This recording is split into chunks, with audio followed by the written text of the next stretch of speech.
Okay, we are back. Another Open VC exit interview. This time with the main man, JC Carey. JC, how we doing? Doing great. How you doing, Sean? I'm doing good. Thanks for being here. I mean, full disclosure, you were the first founder to ever hire me to work for a startup. See, I don't know if that's a good thing or a bad thing for me or Ah, you. it was great. Most founders wanted to just give me equity and still do, and you were the first one to actually pay me, not in coin, not in equity, not in Right. goodwill, not in favors, but in actual money. So I appreciate that and helped me get started on my startup journey. So thank you for that, and thank you for being here. The principle behind this is really simple. We're talking about your entrepreneurial adventure for about an hour without any fluff. No sugarcoating. We're going to go from startup to exit. The goal is to go beyond the press releases and the social media and really understand the secret sauce of your success in order to educate and inspire future entrepreneurs. With that being said, are you ready to rock? I don't think we need an hour. We might need a minute, but we're ready to rock. All right, let's do it. So, introduce yourself. Tell us about your background and your startup journey. Yeah, great. Well, name's JC Carey, originally from New York.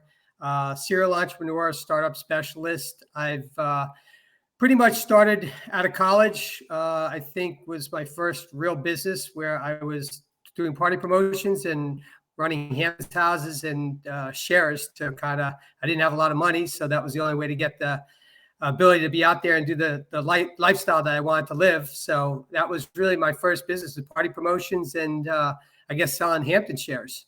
Well, that was my first business, party promotions. Yeah, I'm stealing your thunder. Whose story? All right. Yeah, we're just in a different decade, you know. Mine was in black and white, yours in color. Yeah, your first party texts were on stone tablets. That's right. We had the carrier pigeon sending the invites. Yeah. Your first dinner party was the Last Supper. Exactly. So you were doing party promotions and shares, and then what? How did you decide to finish with the parties and really get into starting a company that's actually I don't want to disparage party promoters, but let's do it. How did you want to? What made you get into starting a real company that could actually scale and being something that was beyond just hustling on the weekend and doing parties and shares? Well, it's interesting. I actually was in the insurance business, and what I was doing was making a lot of money.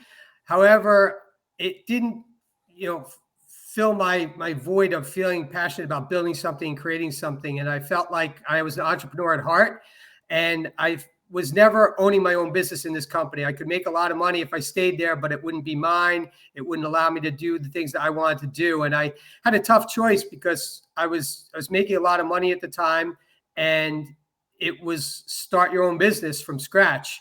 And I started a telecom company out of New York City. And that was really my first real understanding of what having brass balls means. And, you're either hero or zero. So, going into that endeavor was interesting because you don't know what you don't know. And at that time, it was a little bit different marketplace because you didn't have technology where it is today. So when I started my first company, I didn't have a lot of money to really invest in the company. And I had to learn, we had to put the networking together. I had to learn how to network computers. We had to, we couldn't afford a 24/7 building. So all of a sudden the lights went out. I had to hide and stay in the building during the weekends to be able to answer phones 24/7. So it was just a different lifestyle of saying, hey, what are you really going to be prepared to do to start and run a business? Everyone says they want to be an entrepreneur, but how much effort, how much pain, how much were you willing to go up at what length to get what you want and do what you want to do to get success? And what does success actually mean? So I think when you don't know what you don't know, you'll do anything. And the interesting part is that I used to believe that working hard was like a badge of honor. And I was working at some point for probably 3 years. I think probably 90 to 120 hours a week. And how many hours are there in a week? Just 168.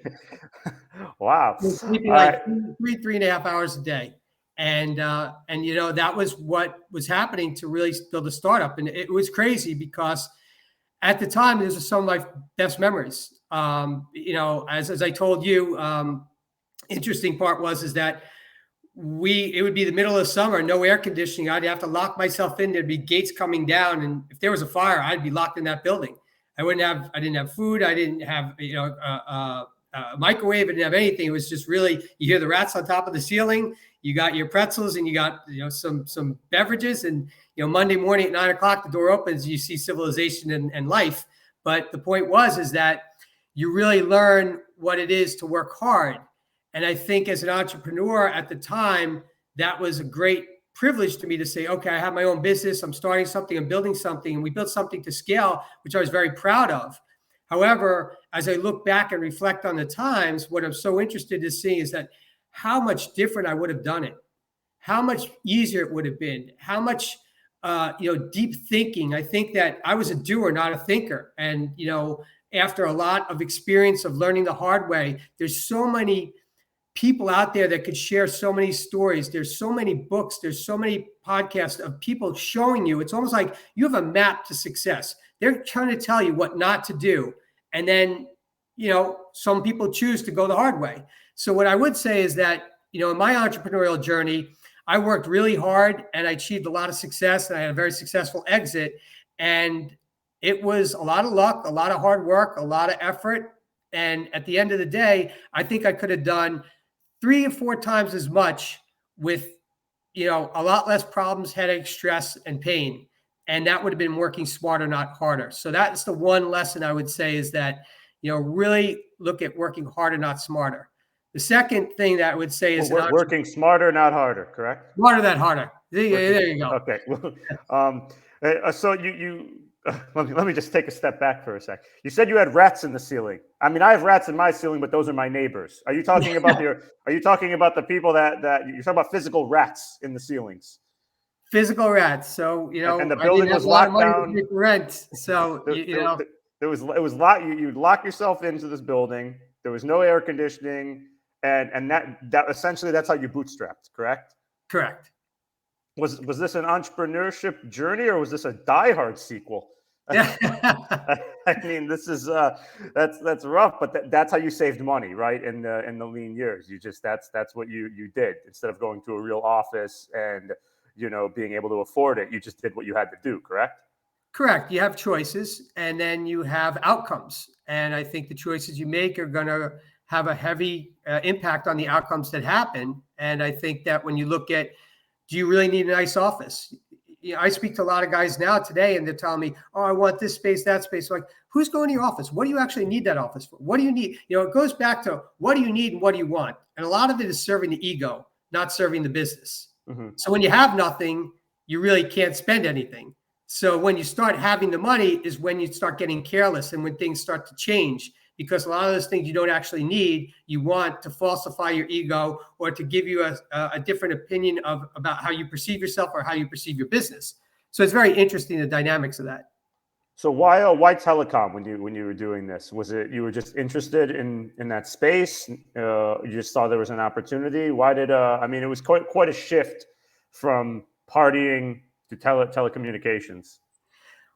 I love solving big problems with purpose. And the interesting part is that at that time, there was a heavy deregulation, and there was a big, I'd say, opportunity that happened with the long distance market that was happening with the local market.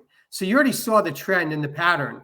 So the anticipation of seeing it being able to happen again was, why not jump on the wave while you can? And there was opportunity. So it was jumping on the opportunity. And that was really what we capitalized on. And not to make it sound old, but what years were this? This was 1997. Okay. Oh, it's not that old. So, all right. So this is late 90s. And who was it with you on your founding team?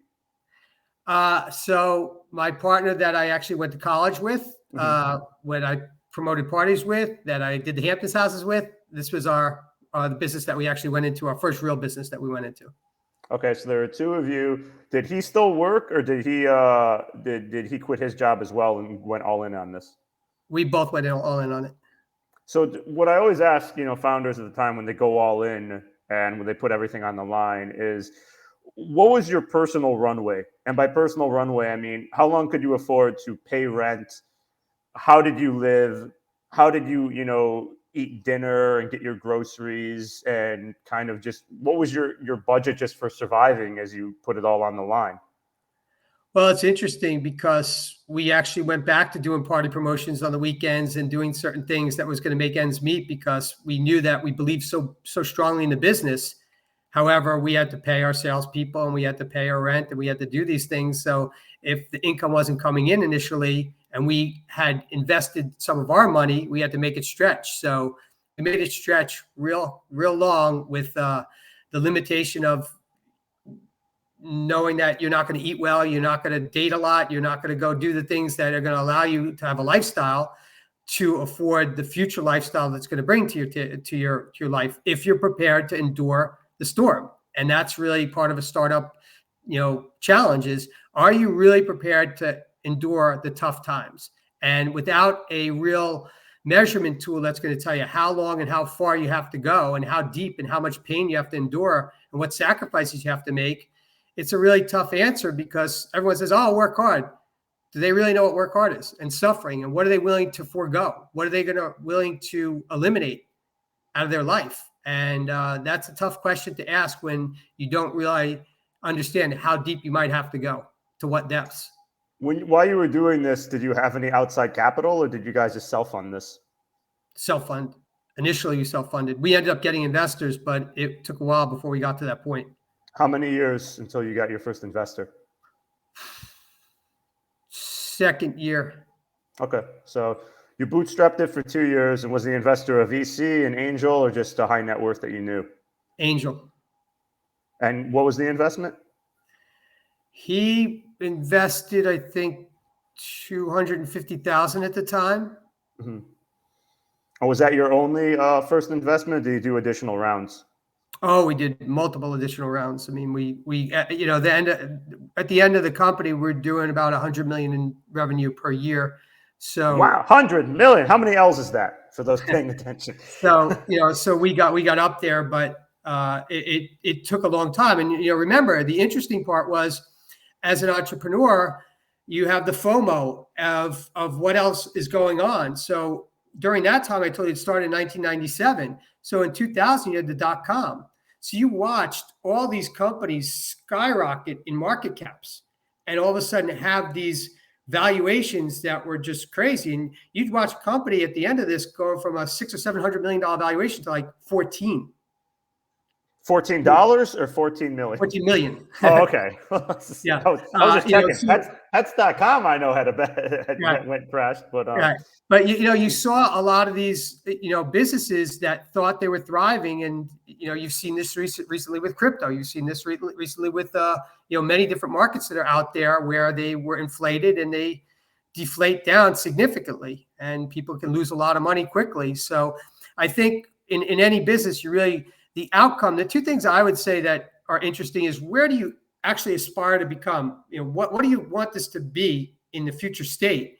And, that's a tough question because everyone says, I want to make a lot of money. I want to do something good. I want to give back. I mean, really, what do you want to do? And how do you intend on getting there? And spend a lot of time thinking about those questions. I think the challenge is most of the time is people don't have enough inner conversation about what they really want and why they want it and what that really means and what that really is. And that's always interesting. And I never was a deep thinker until, each year I find out I know less and less. And, I'm very conscious about seeing things differently and looking at it from an alternative perspective. But the one thing that I would say, which is quite unique that I've learned over the time, is the same amount of effort that a person's going to exert to a business, it's their limiting spotlight that really is going to allow them to limit themselves. So if someone wants to open up a coffee shop and Howard Schultz wants to open up Starbucks, he's solving huge problems. The other person might not be solving big problems, but they're doing a lot of the similar things. So you might realize that the amount of work and the amount of effort that you put into something, you can be big enough. You can do enough.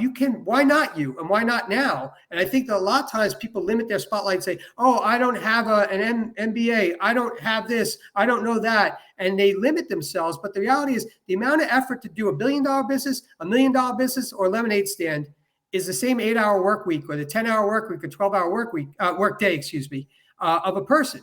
So it's solving a bigger problem, having a bigger purpose. And I think that's really some lessons that I've learned to really say, how do I amplify my spotlight to be able to build bigger companies and solve bigger problems? So with that being the case, back to my original question, how did you eat when you were stuck with the rats? Was it vending machines? Was it, did you have a girl that cooked for you because she felt sorry? Cooked for me. I lived in the office. I literally was in the office 18 hours a day. Did you have a hot plate? Someone would get me food. Mm-hmm. And at nighttime when the doors closed, it was pretzels and soda. All right, that's what I want people to know, because there are people around the world wondering, if they should pay themselves, and if they are paying themselves, if they're paying themselves the ramen salary, and that's something that we always bring up. I mean, in those lean years, were you paying yourself, or was it just no salary, all the money you had? No salary. Okay. So after you raised your very first angel came in, did you pay yourself anything, or was it still no salary? No, then we started taking a salary, but a very meager salary, not a lot. Do you remember what it was? Probably at that time it was probably $50,000 or $75,000. I never took that much money until we started making real money. Okay, so you took a real salary, but the business was generating money. It had revenues and cash flows. And how many years were you doing this? It was 7 years before I sold the entire business. So I started in 1997, sold in 2004. Okay. And what was the name? Because I should have asked earlier. What was the name of the telecommunication company? BridgeCom, which is now Broadview Network. So it's been changed now so many different times. But you hear it here first. You're the originator, the OG. So 7 years was the entire journey. It was that was it. And did you find it getting easier as you raised more investment, or did you find the pressure increasing on you as you brought in more outside capital? It's a great question. I feel like it's got to be divided out. So you have the human capital. Mm-hmm. And so when you start a company, it's you and a couple of people. And the interesting part is they go through cycles. So the challenge there was, you have a couple of people, everyone does everything, and you become family. It's a family, it's family, it's a family. All of a sudden, you start hiring people. And then when you get to 25 people, it starts to change the dynamics. So now you have a problem of, well, this person has been here the longest, but they don't know how to manage, but they want to be the manager. And because of hierarchy and because of relationships and because of all the efforts that were done in the beginning to get to a certain point, you'd have a lot of challenges with the human side of things to grow. And then what's happening is you get 50 people and you say, oh, wow, we're starting I didn't know we have a department for that. And then all of a sudden you're like, who's that person? And when you're over 100 people, it's tough to keep track. And so that side of it became a challenge to realize, to say people's trajectory and growth don't go at the same rate you grow at. So I would say that one statement that I would want to share to people would be, people talk about, I want to have a family. I always look at it more like, I want to have a team. And a team recruits and retains the best talent to work together to deliver the best output. If a team has a person that's not performing well, they're going to get rid of that person. If a family has a person that's not performing well, they can't get rid of that person. There's a big difference in the dynamics. So I think that side of it became a very big challenge, and my mental maturity and intellectual, presence there was limited because I had a lot of this heart to say, I want to do the right thing as a person. But as a shareholder, I wasn't doing the right thing to them. And as an investor, it wasn't doing the right thing for them. As an owner, I wasn't doing the right thing to the business, but I want to do the right thing for the person. So that became a big struggle to me, of the human persona and the feeling side of it. As far as the scale and the growth, I think as you start to scale, you need to have more and more vision over the future state of what that's going to be in the next years to come. And as a CEO, it's about leadership. So you want to recruit and retain the best talent, but you also want to have anticipation of where the business can go and where the business may have problems. So I think the scaling part is always a challenge, of that dynamic of the supply and the demand, or the ops to the sales, or there's always a struggle somewhere. And who are you pleasing? So I think you have to make that choice early on to say, are you pleasing your shareholders? Are you pleasing your employees? Or are you pleasing your customers? One's got to be at the top. Mm-hmm. And if you pick that, own that. Don't be a jellyfish that doesn't have a backbone. And change is good, but the bottom line is you have to be disciplined to have an approach and stick with that approach and believe in your approach and have the people believe in you. So I feel like a lot of times as a leader, the choices that you make, you might start questioning, and then you might want to revert back and you want to backpedal. And I think that's one of the challenges I saw, which scale was very challenging to know what's the right move without knowing what's behind door number 1, 2, or 3. What was the total amount raised, if you remember? It was constant. We were constantly raising money at the time. Mm-hmm. And then we went through debt financing, factoring. So there's, as lending, as money, as you start doing more money, you start becoming more creative with your money. Mm-hmm. So then my recommendation is understanding how much you can leverage debt. And people look at debt as a bad thing, but receivable financing or debt, if you could preserve equity and you're building proprietary technology, well, your valuation is heavily valuated on the future exit. And the more equity you can retain, I think equity is something everyone should hold on to dearly, but as well, be very conscious of inviting the right people in to be partners in the business. So it's almost like, well, who gets the equity is really the selection process. So it's a very difficult question to say, how do you raise money? When do you raise money? How much do you raise? But, looking at this year to last year, I think that no one was going to predict it would be this tough and this difficult to get money today if they would have said 12 months ago, because they were giving away money then. And most people say, get the money while you can. And then what do you give up? So it's almost like everyone wants to be a Monday morning quarterback.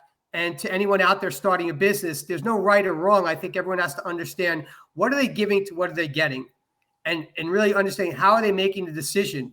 Are they making a decision based on them today or the future tomorrow? And is it of them independently or the future state of the business? So there's a lot of different methods and exercises to actually understand the options that can be taken or considered. So I know you asked a question, and I'm not trying to be vague, but just say it. Well, no, it's great information, but it was a lot, which is more than a little, less than a ton. So okay, you're doing $100 million a year in revenue, right? Correct. Okay. So I'm sure you remember this, but what was the exit number? Well, how much did you exit for? I don't want to talk about that. Oh, okay. So again, it was a lot. It was fine if you don't want to say it, but we can say it was a significant exit, correct? It was a significant exit. It was worth reflecting on it. It was worth the 2 years of eating pretzels and being in the office with the rats and just taking a 7-year journey from, a job where you were making a lot of money to do this. You were pleased with the exit, correct? Absolutely. Okay. So that's what I was getting to with it. Now, you're a tech guy. You're a patent holder, right? Correct. How many? 5. Wow. Okay. So, and those patents was it from that business specifically, or this was after the exit? After the exit. Okay. So I want to ask you, because the exit right now is almost, don't mean to make you feel old, but almost 20 years ago. Wow. Yes. I think I had a MySpace profile when you were having an exit. So you had an exit, and in the 20 years since, I mean, you've jumped back into being an entrepreneur. And one thing I ask everyone once they have an exit is why? Why put yourself back into the shoes of creating something and solving a problem when you've already done that, and you could simply lie on a beach, travel the world, watch all your favorite shows on your DVR and binge them and not have to worry? Why come back and be an entrepreneur and found other companies? Well, I can speak for myself, and I can speak for most other people that have gone through this journey. Well, I'm asking you. So speak. Why you specifically? People get bored. The same beach has the same white sand and the same mojito and the same fun and action. It gets boring. And a creative person, a person that's motivated and driven by doing something of purpose, that's not a purpose. That's not a life. That's an existence, a meager existence. And I think, for me, it didn't do it for me. My creative juices are to work. No matter what, I'll never not work. There's no time for me never not to work, because you want to keep the mind stimulated. I want to keep my mind stimulated. I want to challenge myself. I want to grow. I want to learn. I want to interact. I want to build experiences. I want to build relationships with people, with businesses. There's so much out there, and so much is changing. It's just, to me, it's a great opportunity, a privilege to be able to keep working. And I think the biggest thing is to do what you love. And if you don't feel like it's work, it's a great privilege.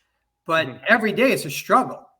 Work is not easy. There's no light switch that just says, okay, you go in and you just do this and then it happens. And because you're successful at one thing doesn't mean you're successful at another. I mean, you could ask me about, some of the challenges I've had after post success. Well, that's where I'm going next. I mean, all right, because people think the script. Yeah, well, people think that, you have the exit and it's happily ever after. But this is, you're one of the first interviews we were doing for the exit series. We've done others, and every single exited founder has just jumped back into a new company, a new project, being productive, joining another startup.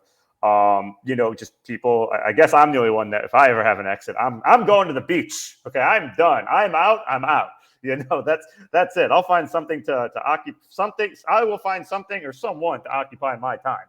Right. But yeah, so you had the exit, and we have this happily ever after. Okay, you're done, but you jump back in, you have your patents, and you started other companies which proved to be challenging. So tell us about the companies that proved to be challenging and what your mindset was going into them, seeing as if you were coming from the standpoint of an exited founder. Did you think they were going to be easy? Did you think that it was going to be just, something fun to do? Or did you think that, you were going to have a moment when you went back to the hiding in a closed office with nothing but the rats to keep you company, and go, how did it come to this after $100 million a year? Please share. All the above. Check.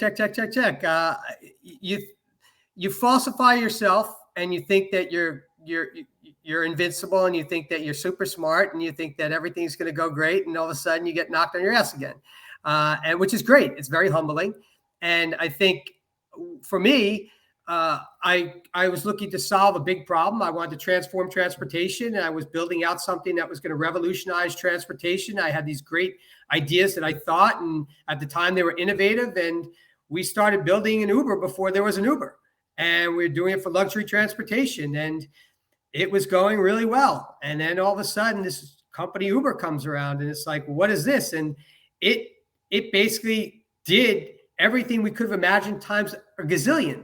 And with, market share, money, intellectual property, it was at a point where it was like, how could you even compete with this? So having the idea first doesn't mean anything. Being able to execute on the idea and be able to deliver is really the key. So then, that was really challenging for me, because no one wants to hear, oh, well, you were there first. It's like, well, like you said, you had a MySpace account, but how's that working for Facebook? It's there's the old quote that pioneers get slaughtered and settlers prosper. So it's not always, the first to market. It doesn't mean that you're going to be the only one in the market. It's everybody wants to be the tallest, brightest flower in the garden until they get plucked. Yeah. And I feel like founders just want to, you want to be successful and stay in the garden. You don't want to get plucked, and you also don't want to wither and decay. So yeah, I remember the Uber, the Uber competitor, because I was part of it. It was great. I remember making a very big contribution to that startup, Mints Wintergreen. Excellent. Right. It didn't do much to help, but that was my contribution. So that was a humbling, challenging experience. Tell us about another, if you're comfortable. Sure. Well, you talked about raising money, and I have a technology company that we do global meeting events worldwide, and we basically had the opportunity to look at the business and say, we need to get money. What's it going to cost to get this money? And we looked at the cost, and we said, if we get to a certain point where we get profitable, our cost of money is going to be a lot less. So we made dedicated choice to say, all right, let's just go ahead and make sure that we do everything in our power to achieve this result. And it was a calculated decision. We ended up doing it. And it was March of right when COVID happened. And it was at the point where it was going to be our first profitable month. You ever see the airlines when every flight gets canceled, you see the whole board go cancel. Yes. Well, our whole sales funnel for the whole quarter that had us projected out, that we had VC lined up, that they were ready to invest. And they said, if you do all this stuff, we were ready to go. And at the point COVID happened, and we're doing global meetings and events in person. That business didn't touch $1 for, it's just ramping back up now. So the timeliness that you could have a great idea and be in the wrong time. So it's always a struggle. You never know what to anticipate, and you can have a right decision and the wrong outcome happens. So it was a really interesting lesson. And the reality is, once you realize that you're an entrepreneur, you can't push me out. You can't punch me in the face. You can't do anything that's going to hurt me or surprise you, because once you've been through it all, you just expect the worst and understand when it's good, you really appreciate it. When it's bad, you say, all right, it's a puzzle. How do I solve the puzzle? Puzzle is supposed to be fun, because there's always going to be something, no matter who it is, and no matter what it is, no matter how big it is. With that being said, I want to just add a minor thought experiment. What do you think would have happened if you would have had those challenges and a failure before the exit? How do you think that would have, affected your mindset? Because it's one thing to be a successful entrepreneur and have a very sizable exit and then dive into something and have it not work out. But most entrepreneurs are never going to have an exit. They're just going to be constantly beaten up, and they might not have the mental fortitude or the capacity to jump back in because they've been chewed up before. What do you think would have happened in your case if the telecommunication company just was a complete failure? You ate all those pretzels and dealt with the rats for nothing. And now it's like, here's another opportunity to start something. Would you have been so eager to do it, or tell me? I love that question. I think it's a great question. You only know until you're, presented with the opportunity.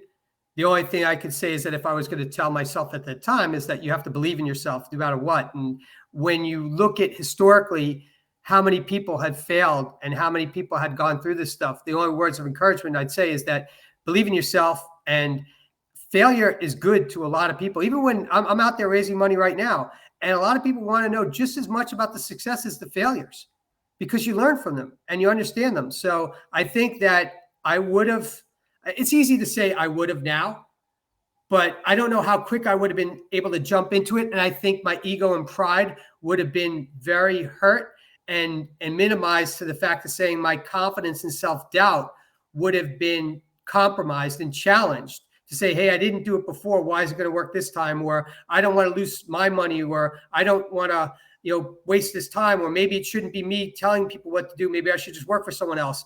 And I think it would have been a shame, because the same person is the one that's going to win the gold one year and lose it the next, and vice versa. So I think just getting up there and playing in the game is really the key, and believing in yourself. And it's a tough thing to do when you get knocked down and beaten up, but everyone's getting it and doing it. It's just, I think when it comes to one's inner thought process of it, it can be very humbling and very disheartening. And I like your question a lot, because I want to say yes, and I'd love to say yes, but only one would know until they had that situation happen to them.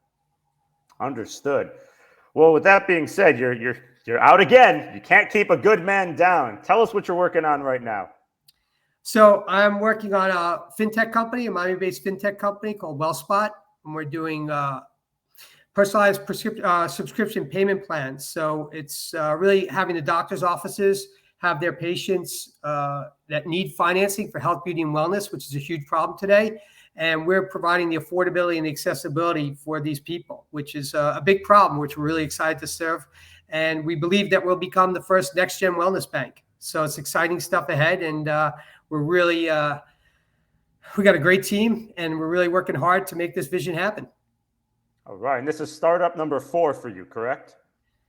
Yes, it is. All right. So we're keeping track. We've got one sizable exit, one sizable failure, one that's hit or miss, right? That would be the third one that COVID shut down.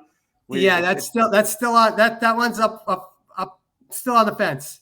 Still on the fence. Okay, so and now we have another one. So the odds are, I hope they're ever in your favor, because now now you've got, this is the track record. I mean, this is it's really interesting, again, because most people, they just have so many different pivots and so many different failures, and they just go back and do it, and let's see what it has. So it's very commendable, and I respect it. And seeing as you're in Miami, I'm in Miami, the Silicon Swamp, as I call it. I want to ask you, because you're from New York originally, correct? Correct. So do you think now, going into 2023, that, with Zoom and with the ability to, network virtually and have meetings virtually, do you think people need to be in a hub? Do people need to come to Miami? Do they need to be here to really grow? Do they need to be in New York? Do they need to be here to be at the right events and shake the right hands and meet the right people? What do you think? I think people need to know what they want to do. And once they understand what they want to do, it's less about where they are as what they're doing. And I think people can do anything from anywhere if they're really good at it and very creative. So I think that is a nice thing to say, but I don't think it's a limiting factor for people that can't be in Miami. That's the reason why they're not going to be successful. But when you're around people and you're interacting, I think it's a great opportunity. And I think that, I wouldn't say that it has to be there, but it's a nice, if you could do it, I think it's a great thing to do. In my opinion, we have enough people in Miami. Stop coming here. You're driving up the rents and the parking and the traffic. Well, you said it. There you have it from Sean. Please go to Silicon Valley or go to Silicon Alley, but don't come to the swamp. The swamp is full. We have enough people here trying to be a tech bro, a VC, and all that. It's enough. There's plenty of other startup hubs in the world. So anything else you want to tell our readers and our viewers before we end? No, I guess just really thinking through what you really want to be and what you really want to do, and spending the appropriate time to have that in your head to really map it out is really a key exercise that I can't say enough. Once you understand that, I'd say keep challenging it, keep questioning it, because it's going to change. Wow. Final thoughts that are profound from JC Carey. My man, thank you for joining us here on the Open VC Exit interview, and I wish you the best of luck with Welspot, and I'm looking forward to seeing it come together. All right, take care, brother. Take care. Thanks, sir.